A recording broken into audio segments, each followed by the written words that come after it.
Hi everyone! I'm going to read one of our stories from our storytelling lesson, and it's called Katie, Morag and the Two Grandmothers. Are you ready? One sunny Wednesday morning, Mrs. McCall woke Katie Morag early. "Hurry up now," she said, drawing back the curtains. "Here comes the boat.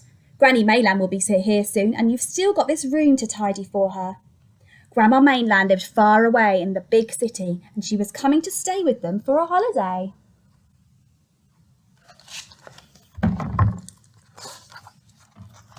Katie Morag went with her other grandmother, Granny Island, who lived just across the bay, to meet the boat. Can you see the boat?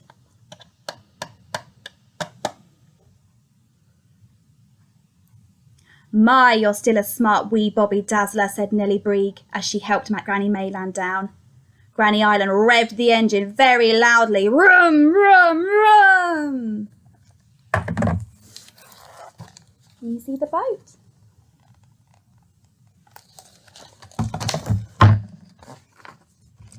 Katie Morag watched, fascinated, as Granny Mayland unpacked.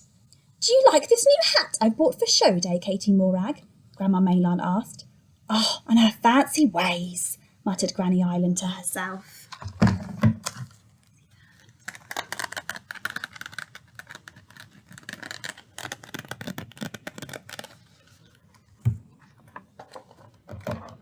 Show day was always a big event on the island of Stree. At the post office, Mr. and Mrs. McCall were rushed off their feet. "Look where you're going!" shouted Mrs. McCall as Katie Morag tripped over baby Liam. "Katie Morag, I think you'd better be off helping Granny Island get Alicina ready for the show," sighed Mr. McCall. Alicina was Granny Island's prize sheep. She won Best Ewe and Fleece Trophy for the past 7 years, but she was getting old, and everyone said that Nellie Beeg's April Love would win it this year. Remember who played with the sheep? Katie Morag ran as fast as she could past the show field where frantic last-minute preparations were in progress and onto Granny Islands in order to give Alicina extra special brush and comb before the judging started.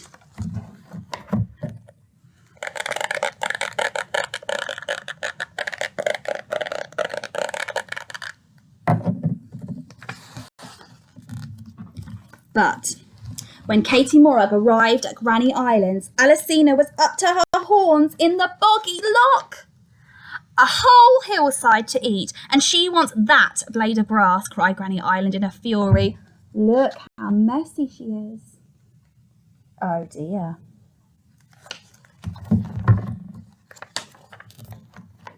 "Look at your fleece, and today of all days, you old devil," ranted Granny Island when they eventually got Alicina out of the boggy lock. "We'll never get these peaty stains out in time for the show."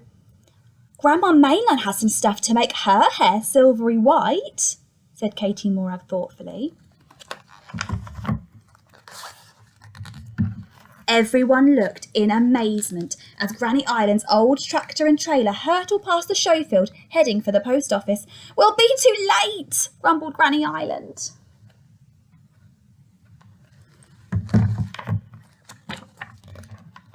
Fortunately, no one was about when they got home, since Mrs. McCall would certainly not have approved of this. Or this. Can you see? Can you see where the sheep is?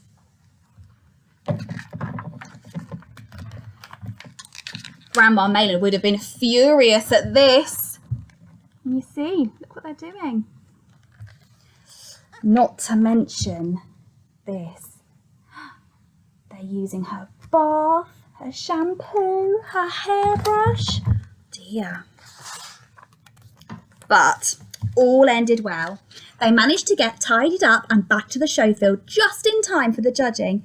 And at the sight of Alicina's shiny coat and curls, the judges were in no doubt as to who should win the silver trophy again this year. A nice silver.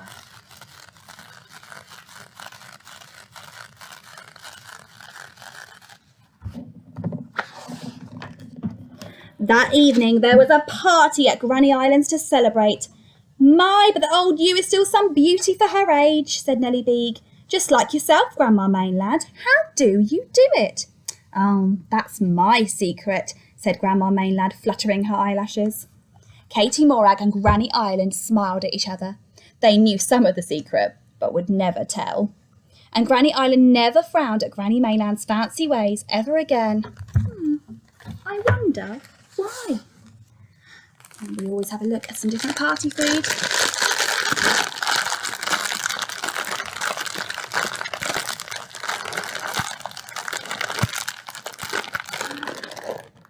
Okay, well done everyone. Good listening. Bye.